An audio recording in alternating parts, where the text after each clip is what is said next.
Welcome to Be Provided Conservation Radio, sharing stories and information about the environment, wildlife, and the people who are dedicating their lives to protect the world for future generations.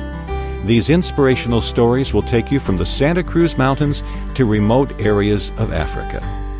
Here are your hosts. Hello everyone, welcome back to Be Provided Conservation Radio. This is your host, Marcia Civic. Today we are continuing to share stories of trumpeter swan conservation and the continuation of the amazing story told to us by Mira Silliman a few months ago. I apologize for the delay in podcast, but we are back and ready to continue sharing stories of people doing good. So with that said, I would like to introduce our guest today, Liz Benneian of the Trumpeter Swan Coalition. She's the spokesperson for the coalition, and she is in Ontario, Canada, and we are speaking via Skype. So welcome to the show, Liz. Thank you. Thank you for having me. Oh, yeah. Thanks for taking time to be on the show.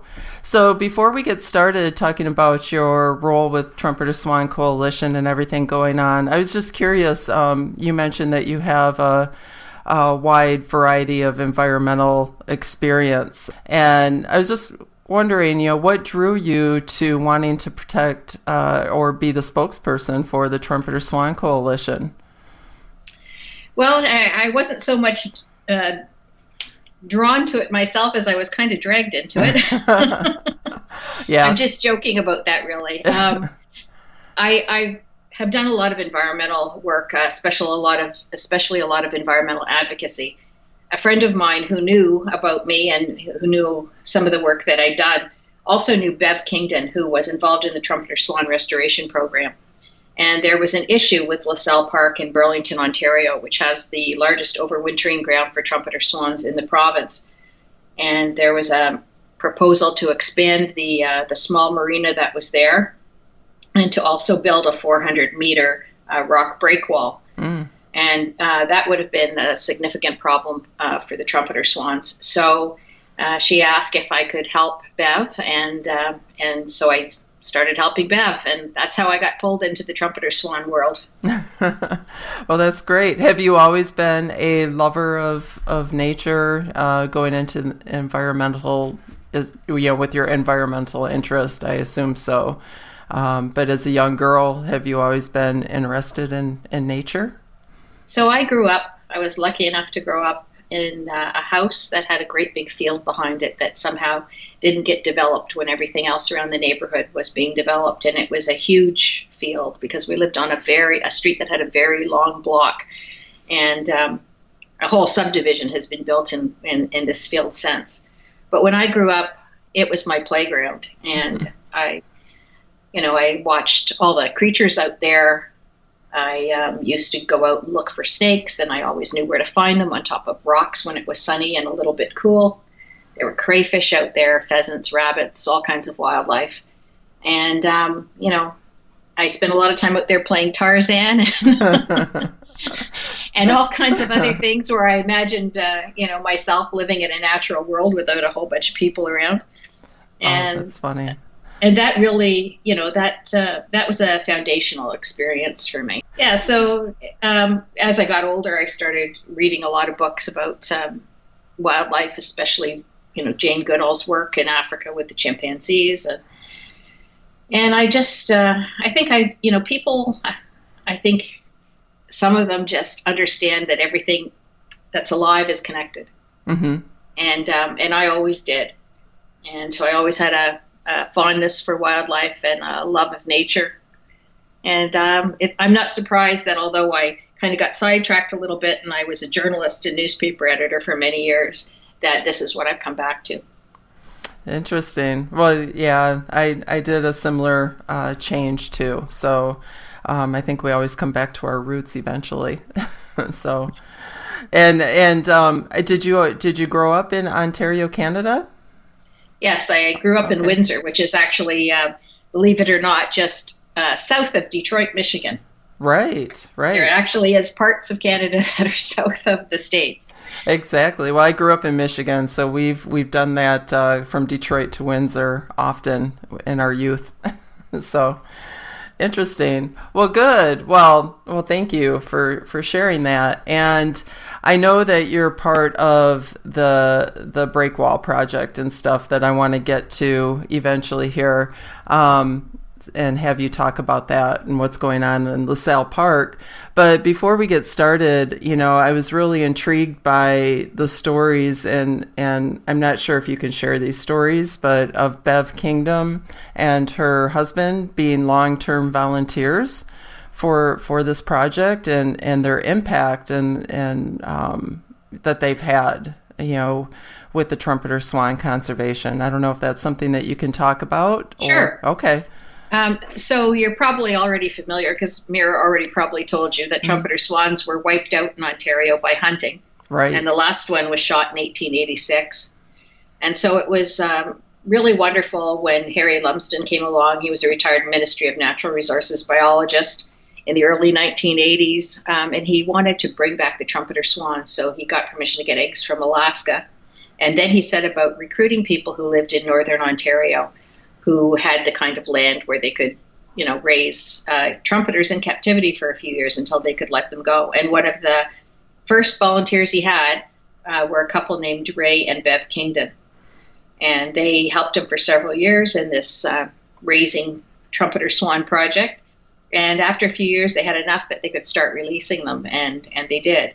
And Bev was, in there right since the early 80s, and she's still with the project today. She lost Ray, unfortunately, last year, but they are still very much, she's still very much involved with the Trumpeter Swan Restoration Group in continuing to bring public attention to this wonderful story about bringing a iconic, wonderful creature back, literally from the dead. Right. Yeah, because they were pretty much extinct. And I love that story, because I like our listeners to hear the impact that volunteering can make. And because some people feel like they just can't do anything. Why volunteer? I'm not a conservationist. I can't do this or that. And I love hearing the story about Bev and her husband and the work that they've done and the impact that they've made with the trumpeter swans. So, well, they would never have been able to restore the trumpeter swans in Ontario without a series of volunteers who, put in the time and effort to raise these birds first in captivity for a few years. And they wouldn't be able to continue to monitor them and take care of them and, keep track of them without the volunteers that continue. So it's a whole female volunteer group who do the banding and tagging. And so all winter long, these young women are out there on the edges of the lake, catching and banding the swans and keeping track of them. Wow. And it's freezing cold, I'm sure, in most It days. is. Yeah. I've seen some of Mira's photographs this winter. So, wow, good for them. And is there a reason why it's all female? Are trumpeters drawn to female? Or No, I don't think so. Yeah. Females are drawn to conservation efforts like this, I think.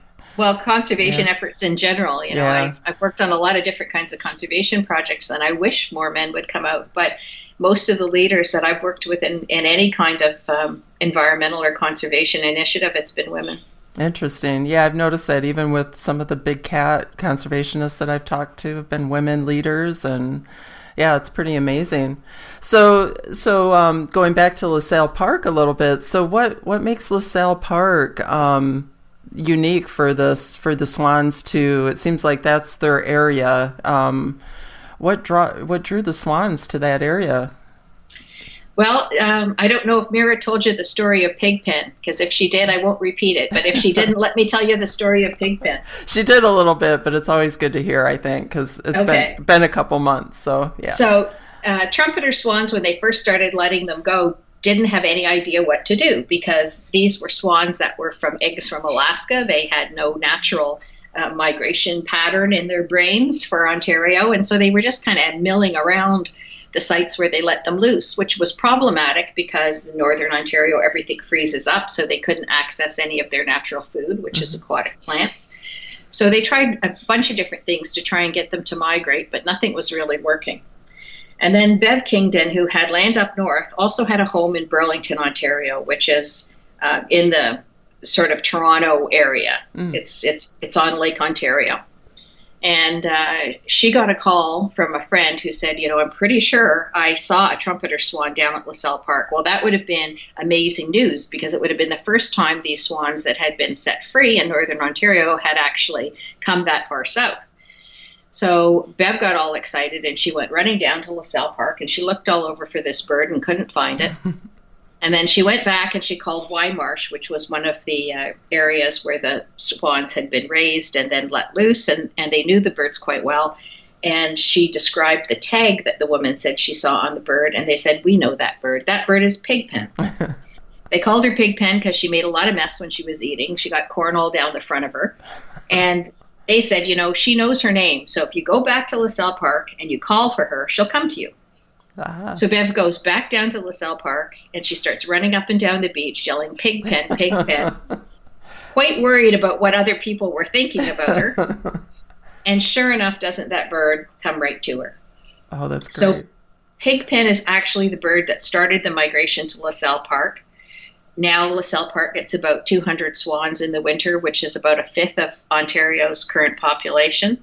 And it's the largest overwintering group in the province. So more trumpeter swans come here than anywhere else. Wow. We don't know all the reasons that they like LaSalle. We can take some guesses. Mm-hmm. So one thing is LaSalle is kind of a little bit sheltered harbor in the Hamilton Harbor area. So it gets a little shelter from northerly and easterly winds. It has a little bit of a beach, so the swans can get out of the water and preen. It stays open for most of the year. The wave action keeps it open for most of the year so they can reach the aquatic plants that they feed on. Aside from that, we don't know. We don't know why Pigpen showed up, but she turned out to be a terrific mother, and her partner were together for 10 years. Oh, my. And she kept bringing her babies back to LaSalle Park, and each year more and more swans followed her. So she is really the mother of the migration.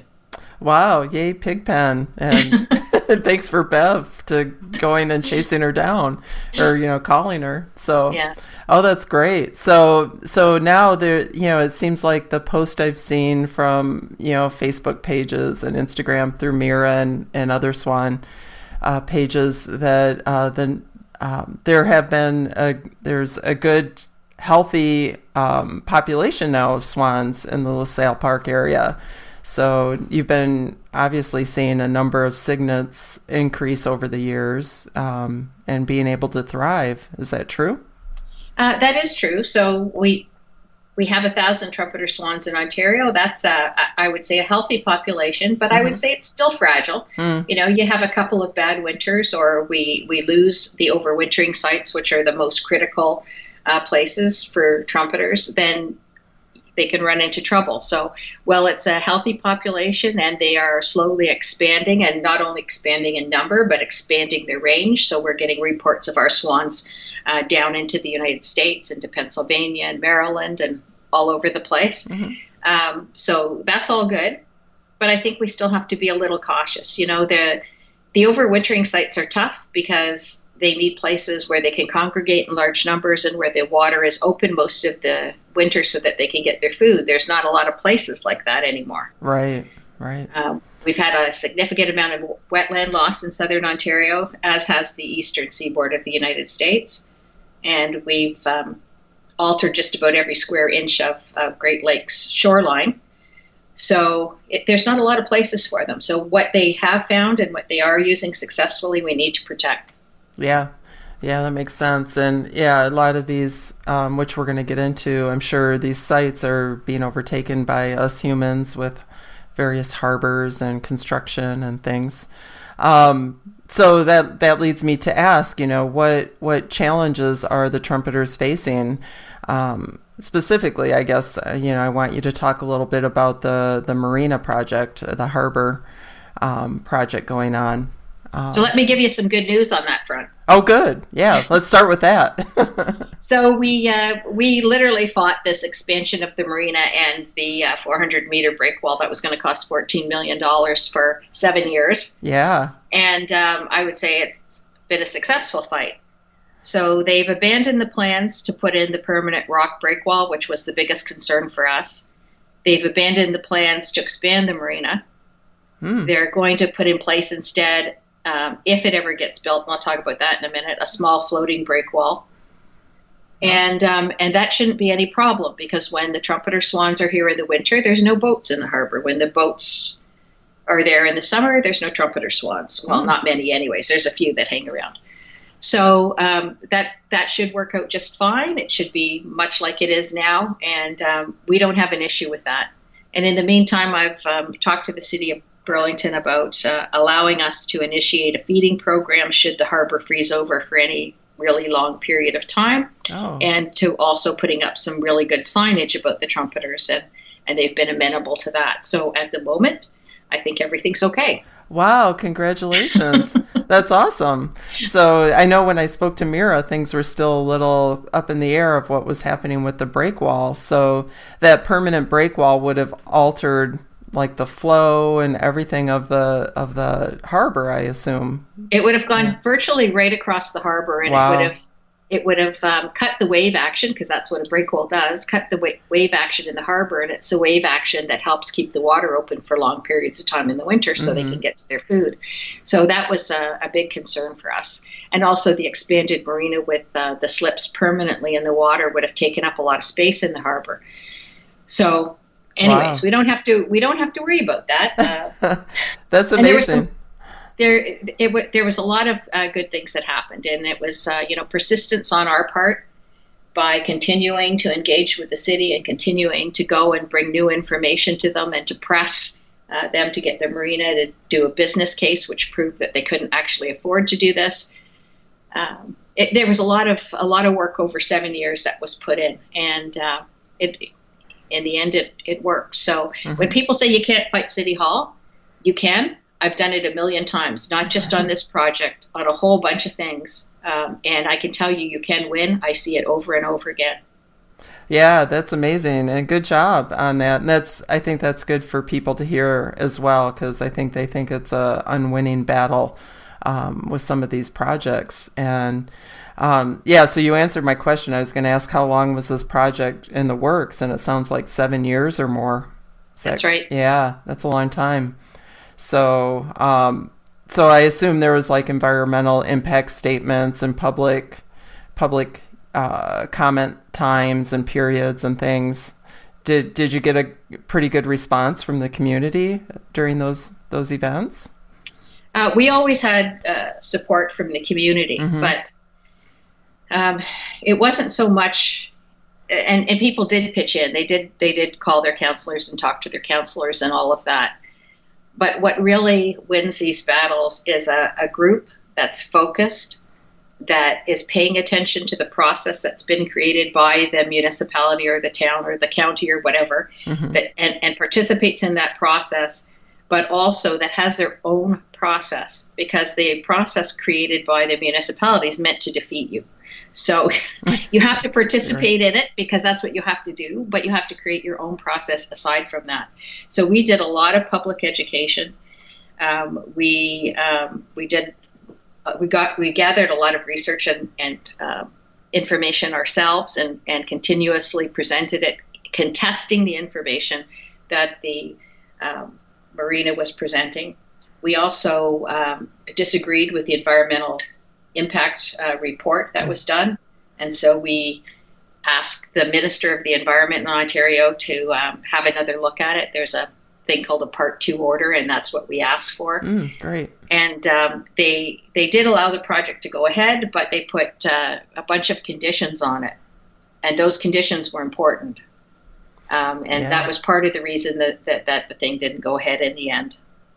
Wow. Well, good job. And what a great success story to hear, and a lot of hard work and effort that pays off.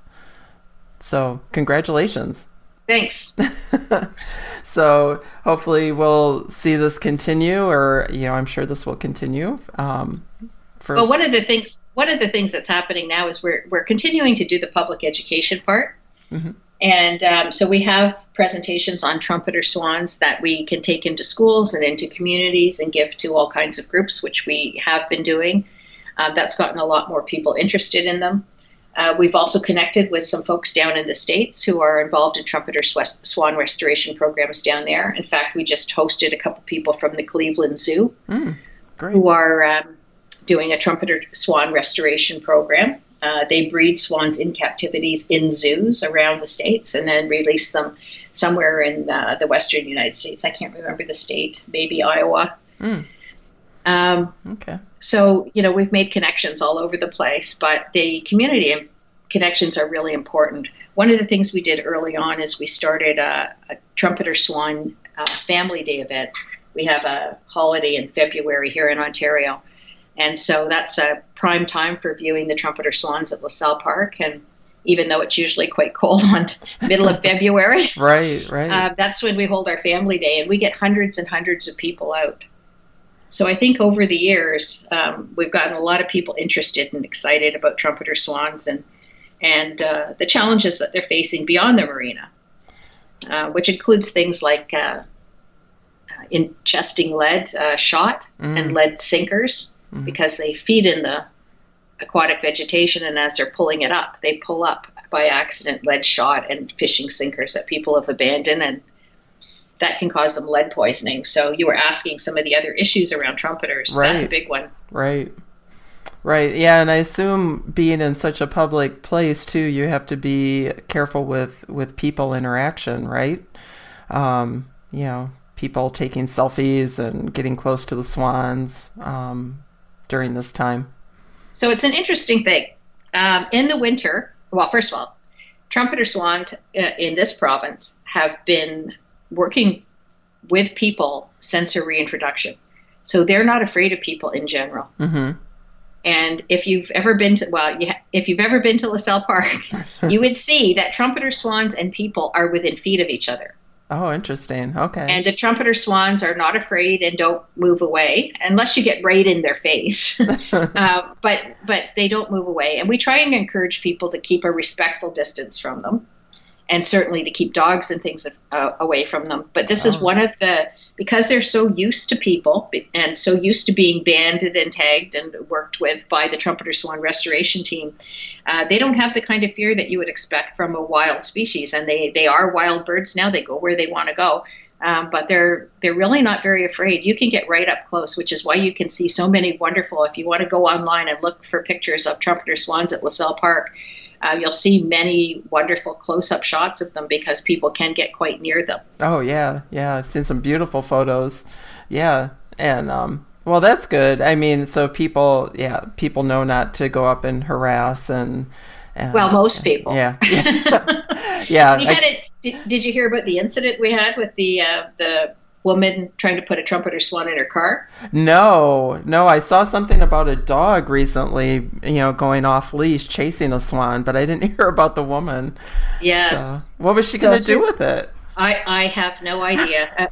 A few weeks ago, we got a call from a citizen who let us know that they had witnessed a woman trying to put a trumpeter swan in her car, and other people saw it too, and they called the police, and the police stopped her and told her she couldn't keep the trumpeter swan, and she did let it go, but they didn't arrest her, and I was a little concerned that they didn't charge her with something. Yeah, there should be a penalty, definitely. Right. Yeah.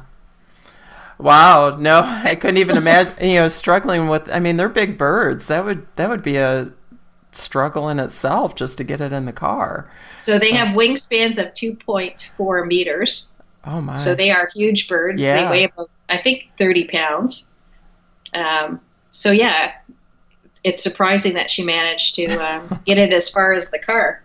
Yeah, that's amazing. Well, I hope the swan is okay. So the swan was fine. Oh, good. So it's a true animal lover. I didn't ask about her, but I assume the swan is okay.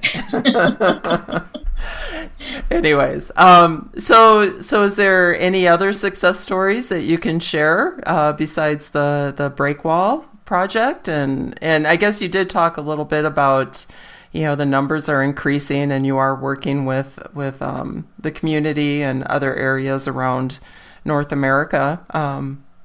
But anything else that you want to share about that, about swans and how wonderful they are? Well, I can tell you some stories about some individual swans if you'd like to hear. Oh, yeah, that'd be great. So there was a young male swan, male trumpeter called Magnetawan Ben. They called him that because he hung out on the Magnetawan River. And he was the only trumpeter swan in the area, and he started causing problems. So in the summer when people were in their boats or on their sea-doos, he started chasing after them, and then he actually knocked somebody off a sea-doo and broke his arm. Oh my! So this was pretty problematic. So they called up Marsh, because they knew Marsh was involved in the Trumpeter Swan Restoration Program, and they said, this is what's been going on, what do we do? And they called Julie, who's one of the Trumpeter Swan Restoration team. She's one of the group that does the banding and tagging. And so she called Harry, the original father swan. Yeah. And Harry said, I think that swan needs a timeout. So Julie said, okay, how am I going to catch this bird? So she figures if he's attaching sea-doos, then the best thing to do is get on a sea-doo, go down the river, and if he attacks her, she'll try and grab him. Right. Now that sounds like a kind of mad idea, but it worked. So she gets on a sea-doo, he comes after her, she grabs him, she gets him over to Marsh, and they put him in a pen for the summer. At the end of the summer, they let him loose. He goes to a wintering ground. He romances a young pen, a young female. Uh-huh. They become a couple. He goes back to Magnetawan with her. They never cause any trouble again. He just needed to find true love. Yeah, I say it's an old story. A bad boy finds a good girl and settles down. Exactly. Gosh, I could imagine a swan could really harm somebody, but well, I'm glad he found true love. And you mentioned a pen swan. Is that one of Pigpen's I guess descendants, or? No, pen is just the name for a female swan. Oh, I didn't know that. Yeah, okay. Yeah. Okay. Well, that's good to know. But when it comes to Pigpen, 80 of the swans alive today are directly descended from her. Oh, here wow. in Ontario. So when I say she was a great mother and she was very important to the Trumpeter Swan Restoration Program, you can see it now in the genes. Her genes are there. Interesting. That's great. So you said that you had a couple stories of individuals. Do you have another one to share? Yeah, this is a whole soap opera. So there was a swan named John, and he had a pen named Gracie, and they were a couple, and they'd raised families over the years in this one particular marsh. But people who knew them well could see that John was acting a little strangely, and so they notified the Trumpeter Swan Restoration Group, and they caught him, and they took him for testing, found out he had lead poisoning. So he had to go into rehab for a little while and get fixed up. Mm-hmm. In the meantime, another young male swan comes along, and he thinks Gracie's quite attractive, and so he starts romancing her, and she doesn't know where John is, so she ends up with the swan that they dubbed Lancelot. So now we have Lancelot and Gracie. Everything was going just swell until John recovered from his treatment, and they took him back to the pond. And there he finds Lancelot with Gracie. Oh, no. And he was none too happy about it. And for a while, he was just looking a bit sad and confused. But then he finally decided he was going to take this young male on. So there was a bit of a battle. John emerged victorious. Oh. Him and Gracie talked it out. And then they got back together. So it sounds like they should have been called King Arthur and Guinevere, I think, too. And the funniest thing about all of this business is that we have people all around Ontario who love the swans, and they're reporting on them all the time and taking photographs of them all the time. We actually have pictures of this whole soap opera from beginning to end. Oh, that's great. Yeah. Oh my gosh. Well, good for John and Gracie. I hope they had a long life. So not too good for Lancelot. So when they battle like that, do they go to death or do they? No. It's more show than anything else. Yeah. But, yeah. So Lancelot had to find a new love. So. Yes, he did. Aw. Well, that's great. And I've got one more story for you if you have time. I do. If you have time, I'm happy to listen. So there was a pair of swans known as the Magics, Mr. and Mrs. Magic. And they were favorite swans for a lot of people. So a lot of people were keeping track of them. And they were favorite swans of Bev's. So she was looking forward to them returning from their nesting site to LaSalle Park in the winter. And so she was down at LaSalle regularly looking for them. And then one day she saw them coming in. And she knew that they had 3 cygnets that summer and that they'd left their nesting site with the 3 cygnets, their babies. And when they came in, she could see the mom, she could see Mrs. Magic, she could see 2 of the cygnets, and she could see Mr. Magic, but Mr. Magic appeared to be covered in some kind of oily substance. Mm. And so she got very concerned because she figured something had happened along the way. One of the babies was now gone, and Mr. Magic was covered in this stuff that she didn't know what it was. So she tried her best to catch him, couldn't catch him, tried, and finally she had to give up. She went back the next day to try and get him, and he was gone. Mm. And then she was really concerned. She says, now we've lost one of the babies, and now we've lost him, and this is a disaster. Oh, sad. And as she was standing there, she hears Mrs. Magic start going crazy, honking and flapping her wings and making a big commotion, and she looks up, and she sees Mr. Magic coming in, and he's got the missing baby with him. Oh, alive, I hope, yeah. Alive, yeah. And she said it was like somehow something happened. They got into trouble. He got the family safely to LaSalle, and then he went back and rescued the baby. Wow. So all 3 of them made it. Whatever the substance was that they had on them apparently wasn't poisonous because they all, it went away and they got healthy. And so wow, it was a happy ending. That's pretty amazing. So that says a lot for their family structure and, protection. And I think Mira shared a story about a mother swan standing up to a train. Which, yeah, Athena. Yeah, just because of her young. I forgot, the nest was near the train track or something. I forgot what happened. It was on a marsh that there was a flood, and it unmoored the nest, and the nest floated over next to where the train track was. So it wasn't on the train track, but it was next to it. And she was trying to protect. Yeah. Wow. Yeah, that's just amazing. So, and they'll mate for life then, it sounds like.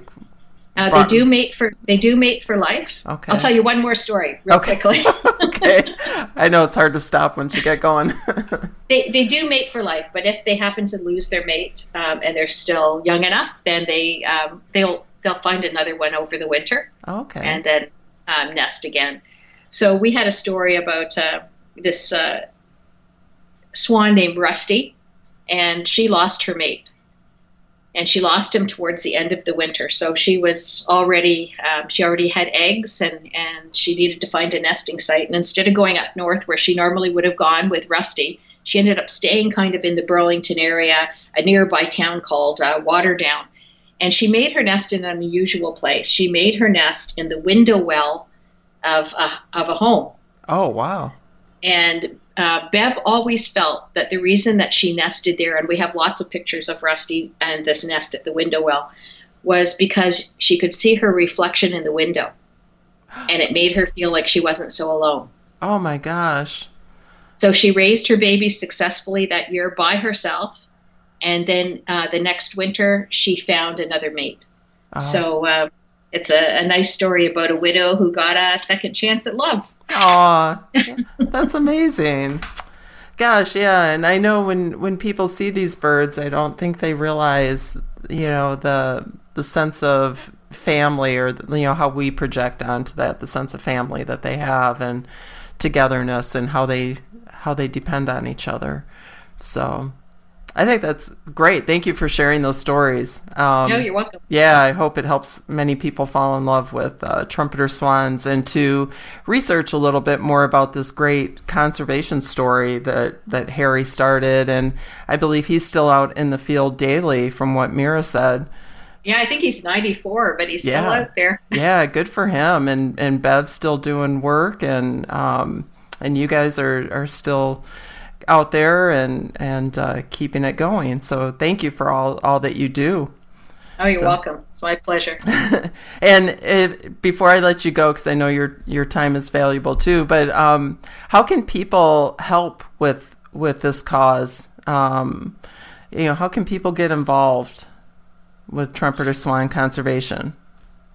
I don't know so much about what's going on in the States. Mm-hmm.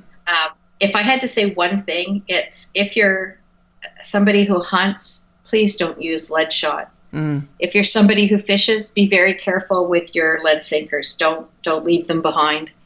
And if you're just somebody who loves wildlife and would like to see trumpeter swans continue, protecting habitat is the best thing you can do. Get involved with protecting habitat, because if we lose the habitat, we lose the animals.